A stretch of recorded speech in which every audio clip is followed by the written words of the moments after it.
Hi friends, welcome to our channel Telugu teaching blogs. ఈరోజు మనం చాలామంది అడుగుతున్న ICT topic information communication and technologies అనేది నేర్చుకుందాం.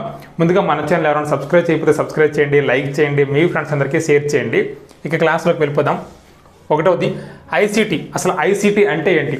ఐసీటీ అంటే information and communication technologies. Information and communication technologies ICT అంటే తెలుగులో సమాచార ప్రసార సాంకేతికత. సమాచార ప్రసార సాంకేతికత ఇప్పుడున్న ప్రస్తుతం ఉన్న ట్రెండ్కి చాలా ఇంపార్టెంట్. రెండవది ఐసీటీ సాధనాలు ప్రధానంగా 4 ఇచ్చారు. అవి టీవీ, మొబైల్ లేదా ట్యాబ్లెట్, ట్యాబ్ అంటారు, radio cum tape recorder, T అంటే ఇక్కడ నేను షార్ట్గా రాసాను టేప్ రికార్డర్, కంప్యూటర్. ఈ 4 కూడా ఇన్ఫర్మేషన్ అండ్ కమ్యూనికేషన్ టెక్నాలజీ యొక్క 4 సాధనాలు. మరి ప్రసారాలు ఎన్ని రకాలు అంటే ప్రసారం అయ్యే ప్రసారాలు 2 రకాలు. లైవ్ అంటే ప్రత్యక్ష ప్రసారం, ఎప్పుడైతే ఒక విషయం జరుగుతుందో వెంటనే ఇచ్చేది లైవ్. అలా కాకుండా అందులో మనం ఏదైనా ఎడిటింగ్ చేసుకోవచ్చు, ముందుగానే రికార్డ్ చేసుకోవచ్చు. అవి ఎలా ఉంటాయంటే రికార్డెడ్, ముందుగానే రికార్డ్ చేసుకున్న రికార్డెడ్. అలా కాకుండా అప్పుడే జరిగేవి ప్రత్యక్ష ప్రసారాలు లేదా లైవ్ అంటారు. మరి ప్రసారాల్లో 4 రకాల ప్రసార సాధనాలు ఉన్నాయి కదా. ఈ ప్రసార సాధనాల గురించి చూద్దాం. టీవీ, మొబైల్ లేదా ప్యాడ్స్, రేడియో లేదా టేప్ రికార్డర్, కంప్యూటర్, వీటి గురించి నేర్చుకుందాం. అసలు ట్రాన్స్మిషన్, ఈ టీవీలో ట్రాన్స్మిషన్ ఎలా ఉంటుందంటే 1 వే, అటు నుంచి వచ్చేది మనం చూడమే కానీ మనం ఇటు నుంచి అందులోకి చెప్పడానికి ఏమీ ఉండదు. 1 వే ట్రాన్స్మిషన్. మొబైల్లో 2 వే ట్రాన్స్మిషన్, అటు నుంచి సమాచారం వస్తుంది, ఇటు నుంచి మనం కూడా దాన్ని అప్లోడ్ చేయొచ్చు, మాట్లాడవచ్చు. 2 వే ట్రాన్స్మిషన్ జరుగుతుంది మొబైల్లో. రేడియోలో టేప్ రికార్డర్లో 1 వే ట్రాన్స్మిషనే జరుగుతుంది. మరి కంప్యూటర్లో 2 వే ట్రాన్స్మిషన్ జరుగుతుంది, కంప్యూటర్లో కూడాను. సో ఇక్కడ 2 వే ట్రాన్స్మిషన్ జరిగేవి ఏవంటే మొబైల్ను కంప్యూటర్, 1 వే జరిగేవి TV, radio. Next audio visual, 2 కూడా ఉంటాయి టీవీలో, అంటే వినబడుతుంది, కనబడుతుంది బొమ్మ. మొబైల్లో ఆడియో విజువల్ ఈ 2 కాకుండా టెక్స్ట్ ఫీచర్ ఉంటుంది, పిక్చర్ ఉంటుంది, డేటా ఎక్స్చేంజ్, మన దగ్గర ఉన్న డేటాని ఎవరికైనా షేర్ కూడా చేసుకోవచ్చు. రేడియో కమ్ టేప్ రికార్డర్లో కూడా ఆడియో ఉంటుంది, విజువల్ మనకి ఎక్కడ ఉండదు, ఓన్లీ ఆడియో ఉంటుంది. ఇక్కడ టీవీలో ఆడియో విజువల్, ఇక్కడ ఇంకా ఫీచర్స్ ఎక్కువ ఉన్నాయి. రేడియో టేప్ రికార్డర్లో ఆడియో ప్లేయింగ్ మాత్రమే ఉంటుంది. కంప్యూటర్లో ఆడియో విజువల్ ఉంటుంది మరియు ఇన్ఫర్మేషన్ షేరింగ్ ఉంటుంది. ఇన్ఫర్మేషన్ ఎక్కువ సమాచారాన్ని అది నిల్వ కూడా చేసుకోవచ్చు. టీవీ, ఇందులో దీనికి ఆధారం శాటిలైట్. టీవీ పనిచేయాలంటే శాటిలైట్ ఉండాలి. మొబైల్ అయితే శాటిలైట్తో పనిచేయచ్చు లేదా మ్యాగ్నెటిక్ టేప్స్ ఉంటాయి, మ్యాగ్నెటిక్ టేప్స్తో కూడా మొబైల్స్ అనేవి పనిచేస్తాయి. రేడియో లేదా టేప్ రికార్డర్స్ అనేవి శాటిలైట్స్ లేదా కేబుల్ నెట్వర్క్తో కూడా రేడియో మరియు టేప్ రికార్డర్స్ అనేవి పనిచేస్తాయి, అంటే రేడియో. కంప్యూటర్ అనేది ఫైబర్ ఆప్టిక్ ఇంటర్నెట్తో ఈ కంప్యూటర్స్ అవి పనిచేస్తాయి. Next TV not controlled user, అంటే యూజర్ కంట్రోల్గా ఉండదు. ఆ వచ్చే సమాచారాన్ని మన ఛానల్ మార్చుకోవచ్చు కానీ ఛానల్లో వచ్చే సమాచారాన్ని మనమైతే మార్చలేం. సో నాట్ కంట్రోల్డ్ యూజర్ కంట్రోల్గా, యూజర్ ఫ్రెండ్లీగా ఉండదు. మొబైల్ అనేది యూజర్ కంట్రోల్డ్, మనం నచ్చినట్లు కంట్రోల్ చేసుకోవచ్చు. రేడియో లేదా టేప్ రికార్డర్ అనేది కూడా చూడండి, రేడియో అయితే యూజర్ కంట్రోల్ కాదు, టేప్ రికార్డర్ మాత్రం యూజర్ కంట్రోల్. మనం అనుకున్నట్లుగా టేప్ని మార్చుకోవచ్చు, మనం అనుకున్నట్లు టేప్ రికార్డ్ కూడా చేసుకోవచ్చు. కంప్యూటర్ కూడా యూజర్ కంట్రోల్, అంటే ఇక్కడ tape recorder user control, computer user control, mobile user control. TV, రేడియోలు అనేవి యూజర్ కంట్రోల్ కాదు. Next needs cable or DTH. TV పనిచేయాలంటే డిటిహెచ్ అయినా ఉండాలి, కేబుల్ కనెక్షన్ అయినా ఉండాలి.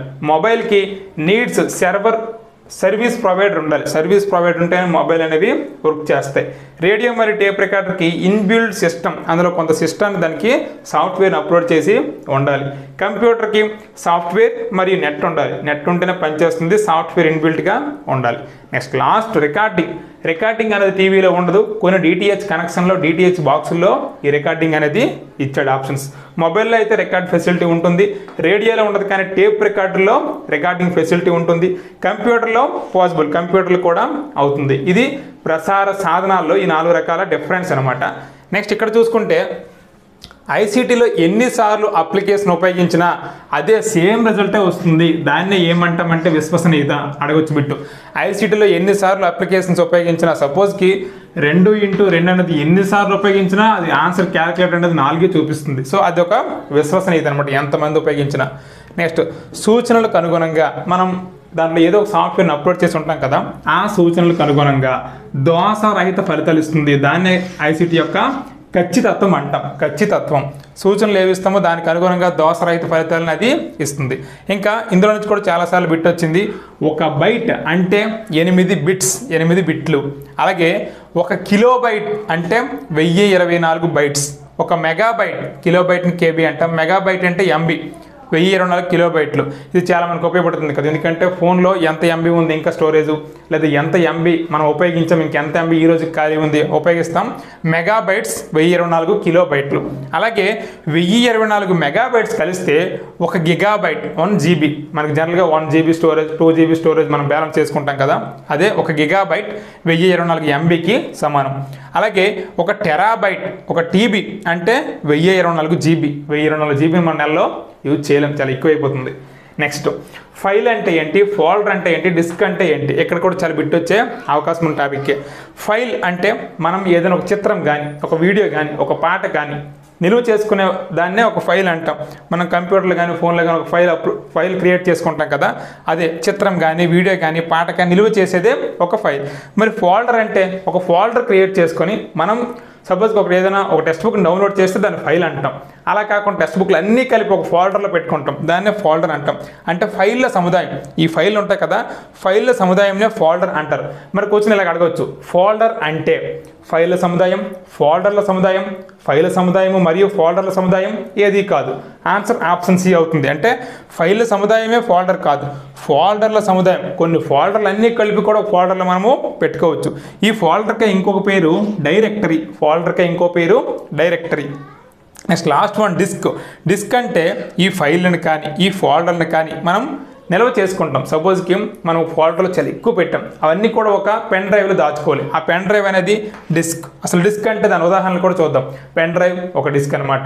అలాగే మనం DVD క్యాసెట్ ఉంటుంది కదా, అది ఒక డిస్క్ అనమాట. ఇలాంటివన్నీ కూడా డిస్క్కి ఉదాహరణలు. సో ఫైల్ అంటే ఒక చిత్రము లేదా వీడియో పాట నిల్వ చేసేది. అలాంటి ఫైల్ సముదాయము లేదా ఫోల్డర్ల సముదాయమే ఫోల్డర్ అనమాట.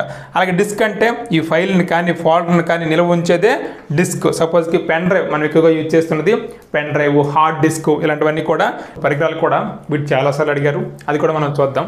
సమాచారం అందించేవి, కంప్యూటర్లకు సమాచారం అందించేవి ఇన్పుట్ పరికరాలు. చాలా ఎగ్జాంపుల్స్ ఉన్నాయి, అందులో కొన్ని అబ్రివేషన్స్ కూడా చూడండి. కీబోర్డ్, జనరల్గా మనం టైప్ చేసే కీబోర్డ్ అనేది ఇన్పుట్ పరికరం. అలాగే మౌస్, ఖర్చు చేసే మౌస్. స్కానర్, స్కాన్ చేస్తాం కదా. Light pen, joystick, graphic pad, ఇవన్నీ కూడా ఇన్పుట్ పరికరాలు. అలాగే బార్ కోడ్ రీడర్, ఒకప్పుడు ఎగ్జామ్స్ రాసే బార్ కోడ్ రీడర్. ఓఎంఆర్ కూడా ఇన్పుట్ పరికరమే. ఓఎంఆర్ అంటే optical mark reader, optical mark reader. అలాగే MICR, magnetic ink character reader, magnetic ink character reader, ఇది కూడా ఇన్పుట్ పరికరమే. OCR, optical character reader, optical character reader, ఇది కూడా ఇన్పుట్ పరికరమే. Speech recognition system. అలాగే touch pad, touch screen, touch చేసే screen. Microphone. Next web camera, ఇవన్నీ కూడా ఇన్పుట్ పరికరాలు. ఈ ఇన్పుట్ పరికరాల నుంచి వచ్చిన సమాచారాన్ని ప్రాసెస్ చేయడానికి CPU ఉంది, central processing unit, central processing unit. ఇది 2 ఐటమ్స్తో పనిచేస్తుంది, sound card, micro processor, sound card, micro processor. అలాగే నెక్స్ట్ అవుట్పుట్, బయటకు వచ్చే పరికరాలు. LCD, LEC, monitor, printer, platter, speaker, ఇవన్నీ కూడా అవుట్పుట్ పరికరాలు. చూడండి, LCD, LEC, monitor, printer, platter, speaker, ఇవన్నీ మనకి బయటికి సమాచారాన్ని అందిస్తాయి. ఇన్పుట్ లోపలికి అందించేవి ఇన్పుట్ పరికరాలు, సెంటర్ ప్రాసెస్ చేసేది CPU, బయటకు వచ్చేవి అవుట్పుట్ పరికరాలు. అది కంప్యూటర్ గురించి. నెక్స్ట్ సాఫ్ట్వేర్లు ఎన్ని రకాలంటే 2 రకాలు. Application software, operating system software, 2 రకాల సాఫ్ట్వేర్లు ఉన్నాయి. మరి వాటి గురించి చూద్దాం. అప్లికేషన్ సాఫ్ట్వేర్ అంటే కంప్యూటర్లో ఒక ప్రత్యేక పని నిర్వర్తించడానికి తయారు చేసే సాఫ్ట్వేర్ ప్రోగ్రామ్. ఇది కంప్యూటర్లో ఒక ప్రత్యేక పనిని నిర్వర్తించడానికి ఉపయోగించే సాఫ్ట్వేరే అప్లికేషన్ సాఫ్ట్వేర్. ఉదాహరణ చూసుకుంటే MS office, Microsoft office, VLC media player, అలాగే విన్మ్యాప్, ఇవి ప్రత్యేక పని నిర్వర్తించడానికి ఉంటాయి కాబట్టి ఇది అప్లికేషన్ సాఫ్ట్వేర్. మరి అప్లికేషన్ సాఫ్ట్వేర్ పని చేయాలంటే ఉండాల్సిందే ఆపరేటింగ్ సిస్టమ్ సాఫ్ట్వేర్, OSS అనమాట. ఆపరేటింగ్ సిస్టమ్ సాఫ్ట్వేర్ కంప్యూటర్ పనిచేయడానికి, అలాగే ఇతర ప్రోగ్రాంలు అంటే అప్లికేషన్ సాఫ్ట్వేర్లు ASలో పనిచేయడానికి ఇది తప్పనిసరి. సపోజ్కి విండోస్ ఉంటేనే మైక్రోసాఫ్ట్ ఆఫీస్ అనేది ఓపెన్ అవుతుంది. అలాగే లినక్స్, DOS, MAC, ఇవన్నీ కూడా ఆపరేటింగ్ సిస్టమ్ సాఫ్ట్వేర్లు. ఇలా సాఫ్ట్వేర్లు అనేవి 2 రకాలు ఉన్నాయి. అలాగే ఫోన్లో కూడా ఆండ్రాయిడ్ అని, iOS అని ఇలాంటివి ఉంటాయి కదా, అవి కూడా ఒక రకమైన సాఫ్ట్వేర్స్. Next one. అలాగే ఇంకొంత చూసుకుంటే కంప్యూటర్ల అనుసంధానమే నెట్వర్క్. కంప్యూటర్లని అనుసంధానిస్తే దాన్నే నెట్వర్క్ అంటాం. మరి నెట్వర్క్లను అనుసంధానించే నెట్వర్క్నే ఇంటర్నెట్ అంటాం. అంటే ఇంటర్నెట్ అంటే నెట్వర్క్లని అనుసంధానించే ఇంకొక రకమైన నెట్వర్క్నే ఇంటర్నెట్ అంటాం. అసలు ఇంటర్నెట్ ఒక భారీ స్థాయి సంస్థ లాంటిదే. కొన్ని మిలియన్ల కంప్యూటర్లను ఏకం చేస్తుంది. కొన్ని మిలియన్ల కంప్యూటర్లను ఏకం చేసేదే ఇంటర్నెట్. WWW అంటే ఏంటి? World wide web. World wide web, దీన్ని www మనం .com కొనేటప్పుడు చాలా ఎక్కువగా ఉపయోగిస్తాం. వెబ్ చూడండి, ఈ వెబ్ అనేది www, దీనికి మినీ ఫామ్ ఏంటంటే వెబ్ అంటాం. ఇది ఒక లైబ్రరీ లాంటిదే, ప్రపంచం మొత్తం ఇందులో ఉంటుంది. కోట్లాది పేజీలు ఉంటాయి ఈ వెబ్లో, కోట్లాది పేజీలు ఉంటాయి. అందులో టెక్స్ట్స్ అంటే అక్షరాలు ఉంటాయి, ఇమేజెస్ ఉంటాయి, వీడియోస్ ఉంటాయి, యానిమేషన్స్ కూడా ఉంటాయి. ఇవన్నీ కూడా కలగలిపిన సముదాయమే ఈ కోట్లాది పేజీల సముదాయమే ఈ వెబ్ అనమాట. ఈ వెబ్లో మరలా ఒక పేజ్ ఓపెన్ చేస్తే మరలా అందులో లింకులు ఉంటాయి. ఆ లింక్ ఏమైనా మనం క్లిక్ చేస్తే ఇంకో పేజీకి కూడా దాన్ని కన్వర్ట్ చేస్తుంది. అంటే లింక్స్ ఉంటాయి, పేజీలు కూడా కన్వర్ట్ చేస్తుంది. మరి ఈ వెబ్ ఓపెన్ చేయాలంటే మనకు కంపల్సరీగా ఏదో ఒక బ్రౌజర్ ఉండాలి. ఏదో ఒక బ్రౌజర్, శోధనే అని అంటారు, దాన్ని ఉండాలి. నెక్స్ట్ ఇది ఒక టాపిక్. ఈమెయిల్. ఈమెయిల్ అంటే ఈ అంటే ఎలక్ట్రానిక్, ఈ అంటే electronic mail. Electronic mail. Email దేనికి? సందేశాలు పంపుకోవచ్చు. టెక్స్ట్, ఇమేజ్ ఏదైనా మనం ఒకరి నుంచి ఇంకొకరికి పంపుకోవచ్చు. ఎవరైనా పంపిన ఈమెయిల్ మనకి ఎందులో ఉంటుందంటే ఇన్బాక్స్లో ఉంటుంది. ఎవరికైనా మనం కొత్తగా ఈమెయిల్ చేయాలంటే కంపోజ్ క్లిక్ చేస్తే కొత్తగా ఈమెయిల్ ఎవరికైనా పెట్టాలనుకుంటామో వాళ్ళకి ఓపెన్ అవుతుంది. ఈమెయిల్కి ఎప్పుడు కూడా చివరిన ఎక్కువగా @gmail.com ఉంటుంది. @gmail.com అంటే ఈమెయిల్ మనం పంపాలంటే మనకంటూ ఒక జీమెయిల్ అకౌంట్ అనేది యాడ్ అయి ఉండాలి. అలాగే ఈమెయిల్లో మనం ఎవరికైనా వచ్చింది ఫార్వర్డ్ అని కొడితే అది ఎవరికైనా ఎంతమందికైనా పంపవచ్చు. Next search engine. మనం చాలా వరకు ఏ సమాచారమో మనకు తెలియదు అనుకుంటప్పుడు మనం దేని మీద ఎక్కువగా ఆధారపడతామంటే సెర్చ్ ఇంజిన్స్. ఉదాహరణకు మనకి ఎక్కువగా తెలిసిన సెర్చ్ ఇంజిన్ గూగుల్, అలాగే యాహూ, అలాగే ఆల్టా విస్టా. ఈ మూడు కూడా సెర్చ్ ఇంజిన్స్కి ఉదాహరణలు. అలాగే న్యూస్ గ్రూప్స్ అని ఉంటాయి. ఇంకా ఈ కంప్యూటర్లో ఐసీటీలో న్యూస్ గ్రూప్స్ ఉంటాయి. ఇందులో విజ్ఞానం సంబంధించి కానీ వినోదాలకు సంబంధించి కానీ సమాచారం ఒకరి నుంచి ఇంకొకరు తర్జుమా చేసుకోవడానికి ఉపయోగించేవే న్యూస్ గ్రూప్స్. ఇందులో జ్ఞానం అనేది ప్రసార సాధనలా ప్రసారం అవుతూ ఉంటుంది. అలాగే వాళ్ళు వేసిన ప్రశ్నలకు సమాధానాలు కూడా ఇంకెవరి నుంచైనా రాబట్టుకోవచ్చు. ఇంకా వెబ్ కెమెరా ద్వారా వీడియో సంభాషణలు కూడా మనమైతే ఈ ఐసీటీ సాధనాల ద్వారా చేయగలం. ఉదాహరణకు స్కైప్ ద్వారా వీడియో చాటింగ్ కూడా అవుతుంది. స్కైప్ ద్వారా ఇప్పుడైతే మొబైల్లోనే అంతా వీడియో చాటింగ్. వెబ్ కెమెరా అనేది స్పెషల్గా అవసరం లేదు, మొబైల్ కెమెరాతోనే సరిపోతుంది. అలాగే ఈ కామర్స్ అనే ఫెసిలిటీ కూడా ఉంది. ఈ కామర్స్తో మనం షాపింగ్ చేసుకోవచ్చు. బుక్స్ని, బట్టల్ని ఇలా రకరకాలుగా షాపింగ్ చేసుకోవచ్చు. ఇంటి దగ్గర నుండే చాలా రకాల వస్తువులు మనము కొనుక్కోవచ్చు. ఇంకా అది ఆ టాపిక్ అక్కడితో కంప్లీట్ అయిపోతే ఎంఎస్ ఆఫీస్ అని ఒకటి ఇచ్చారు. ఎంఎస్ ఆఫీస్ ఇది మైక్రోసాఫ్ట్. ఎంఎస్ అంటే మైక్రోసాఫ్ట్ అనే కంపెనీ తయారు చేసిన ఒక రకమైన సాఫ్ట్వేర్ అనమాట. ఇందులో ప్రధానంగా 4 సాధనాలు ఉన్నాయి. అందులో మనకు అవసరమైనవి ముఖ్యమైనవి అయితే 3 చూడండి. ఒకటవది ఎంఎస్ వర్డ్, రెండవది ఎంఎస్ ఎక్సెల్, మూడవది ఎంఎస్ పవర్ పాయింట్, ఆ 4వది ఎంఎస్ యాక్సెస్. ఈ 4 కూడా ప్రధాన సాధనాలు. అందులో ముఖ్యమైనవి 3 చూడండి. ఒకటవది ఎంఎస్ వర్డ్. ఇందులో మనం ఎక్కువగా ప్రశ్న పత్రాలు తయారు చేసుకోవచ్చు, లేఖలు కంపోజ్ చేసుకోవచ్చు, రిపోర్టులు తయారు చేయొచ్చు, పట్టికలను కూడా ఈజీగా, అందంగా, ఆకర్షణీయంగా తయారు చేయొచ్చు. టైటిల్. ఈ ఎంఎస్ వర్డ్ ఓపెన్ చేయగానే టైటిల్ బార్ ఉంటుంది, మెనూ బార్ ఉంటుంది, టూల్ బార్ ఉంటుంది. అలాగే దానిలో అవసరమైన రోలర్స్ కూడా ఉంటాయి. ఇంకా రెండవది ఎంఎస్ ఎక్సెల్ ఓపెన్ చేయగానే మనకి 3 వర్క్ షీట్స్ అయితే కనపడతాయి. నెక్స్ట్ మార్కులు జాబితా అందులో తయారు చేసుకోవచ్చు. మొత్తము సగటు మార్కులను ఈజీగా కట్టవచ్చు. గ్రాఫ్లు తయారు చేయొచ్చు. గణిత పట్టికలు కూడా అందులో మనం ఈజీగా, అందంగా తయారు చేయొచ్చు. ఇది ఎంఎస్ ఎక్సెల్. నెక్స్ట్ ఈ ఎంఎస్ ఎక్సెల్లోనే సెల్. ఇది చెప్తాను. సెల్ అంటే రో కాలంల కూడలి. ఇది ఒక సెల్ అనమాట. రో మరియు కాలంల కూడలనే సెల్ అంటారు.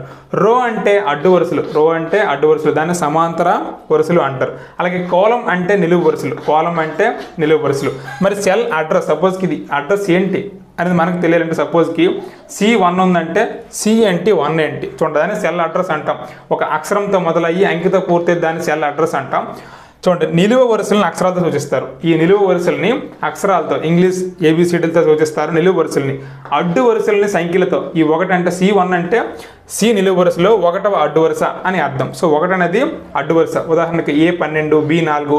ఈ నిలువ అడ్డు వరుసలని అక్షరాలు, సంఖ్యలతో పూర్తి చేస్తే సెల్ అడ్రస్ అనేది కంప్లీట్ అయినట్లు. ఎక్కడి నుంచి కూడా బిట్ వచ్చే ఛాన్స్ ఉంటుంది. సెల్ అంటే ఏంటి, రో అంటే ఏంటి, కాలం అంటే ఏంటి, సెల్ అడ్రస్ అంటే ఏంటి. నెక్స్ట్ ఎంఎస్ ఎక్సెల్ అయిపోయింది. ఇక్కడ స్ప్రెడ్ షీట్. ఇది కూడా ఎంఎస్ ఎక్సెల్ తరహాలోనే ఉంటుంది. డేటా నిల్వ చేసే ప్రోగ్రామ్. ఇది కూడా ఎక్సెల్ తరహాలోనే డేటాని నిల్వ చేసి మదింపు చేసే ప్రోగ్రామే spreadsheet. Next MS PowerPoint. ఇది 3వది. టెక్స్ట్ని కానీ ఒక ఇమేజ్ని కానీ అందంగా ఆకర్షణీయంగా కనిపించేలా చేస్తుంది. ప్రొజెక్టర్ ఉంటే ఎంఎస్ పవర్ పాయింట్ని మనం చేసిన పవర్ పాయింట్ని అందంగా చాలా పెద్దగా జూమ్ చేసి మరి చూపించవచ్చు ప్రొజెక్టర్ ఉంటే. అలాగే యానిమేషన్ రకరకాల యానిమేషన్ కూడా ఈ రెండిట్లో కంటే ఇందులో ఎక్కువగా పవర్ పాయింట్లో బాగా యానిమేషన్ మనం చేయవచ్చు. అలాగే ఎనీ టైం చేంజ్, ఒకసారి సేవ్ చేసుకున్న దాన్ని ఎప్పుడైనా మనం మార్పులు చేర్పులు చేయాలనుకున్నా కూడా ఈ ఎంఎస్ పవర్ పాయింట్ని చేంజ్ చేసుకోవచ్చు. అలాగే స్లైడ్స్ క్లిక్ చేయగానే మనం ప్రతి పేజ్ని అలాగే స్క్రోల్ డౌన్ చేయాల్సిన అవసరం లేకుండా అదే స్క్రోల్ అవుతూ ఉంటుంది అనమాట. దాన్ని స్లైడ్స్ అంటారు.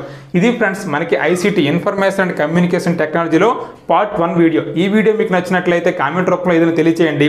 నెక్స్ట్ పార్ట్ అయితే త్వరలోనే మీ ముందుకు తెస్తాను. Thank you for watching. Please subscribe, like and share our channel. మీ టీచర్ తిరు.